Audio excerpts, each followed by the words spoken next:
আর ঢিলে প্যান্ট, পায়ে ক্ষয়ে যাওয়া চপ্পল। তার গায়ের রং তামাটে, চুলগুলো উস্কো খুস্কো, কিন্তু তার চোখ দুটো ছিল অদ্ভুত রকমের উজ্জ্বল। সেই চোখে কোনো ক্লান্তি ছিল না, ছিল এক গভীর কৌতূহল এবং বুদ্ধিমত্তার ছাপ। রবির বাবা অসীম এই মিউজিয়ামের একজন সাধারণ পরিচ্ছন্নতা কর্মী। দিনের বেলা ভিড় থাকে বলে অসীম সাধারণত রাতের শিফটে কাজ করেন, কিন্তু আজ বড় ইভেন্ট থাকায় তাকে এক্সট্রা ডিউটিতে রাখা হয়েছিল। রবি স্কুল ছুটির পর প্রায়ই বাবার সাথে মিউজিয়ামে চলে আসত, বাবার কাজে হাত লাগাত আর ফাঁকে ফাঁকে ঘুরে দেখত ইতিহাসের সব নিদর্শন।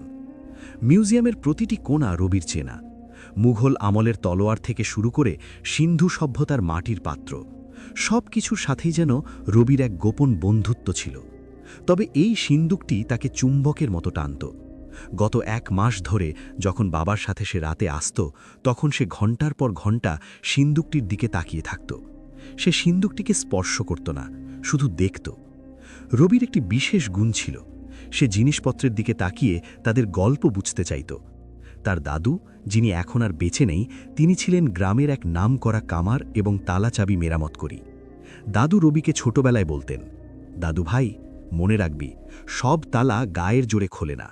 কিছু তালা খোলে বুদ্ধি দিয়ে, আর কিছু তালা খোলে ভালোবাসা দিয়ে। লোহা বা ধাতুও কথা বলে, যদি তুই তার ভাষা বুঝতে পারিস। রবি মিউজিয়ামের পুরনো লাইব্রেরি এবং স্টোর রুমে পড়ে থাকা ধুলোমাখা বইগুলো পড়ত। সেখানেই সে পেয়েছিল এক জীর্ণ পুঁথি, যেখানে প্রাচীন ধাতব বিদ্যা এবং মেকানিজমের বর্ণনা ছিল। সে বুঝতে পেরেছিল এই সিন্দুকটি কোনো সাধারণ মেকানিজম নয়, এটি স্মৃতিলক প্রযুক্তিতে তৈরি। যখন জেমস উইলিয়াম তার ব্যর্থতা ঘোষণা করলেন এবং হলরুমে পিন পতন নীরবতা, ঠিক তখনই একটি সরু কিন্তু আত্মবিশ্বাসী কণ্ঠস্বর সেই নিস্তব্ধতা ভেঙে দিল। স্যার, আমি কি একবার চেষ্টা করতে পারি? সবাই চমকে উঠল, শত শত মাথা একসঙ্গে ঘুরল পেছনের দিকে। সেখানে দাঁড়িয়ে আছে রবি। জেমস উইলিয়াম ভ্রু কুঁচকে তাকালেন। মিউজিয়ামের ডিরেক্টর মিস্টার সেনগুপ্ত বিরক্ত হয়ে বললেন, কে ওখানে? গার্ড, গার্ড, এই ছেলেটিকে বাইরে নিয়ে যাও। দুজন নিরাপত্তারক্ষী এগিয়ে এলো রবিকে ধরার জন্য, কিন্তু রবি নড়ল না। সে সোজা জেমস উইলিয়ামের চোখের দিকে তাকিয়ে বলল, স্যার, আপনারা তো সব মেশিন দিয়ে দেখলেন, সব ফেল করেছে।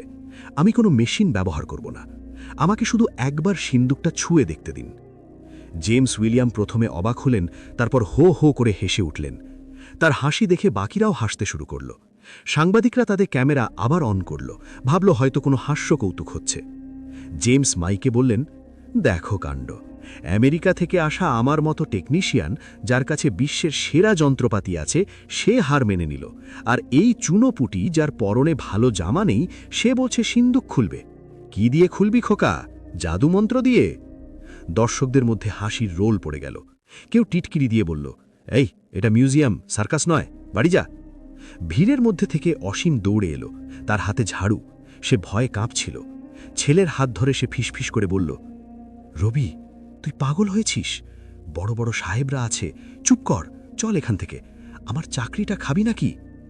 রবি বাবার হাতটা আলতো করে ছাড়িয়ে নিল। সে বাবার দিকে তাকিয়ে বলল,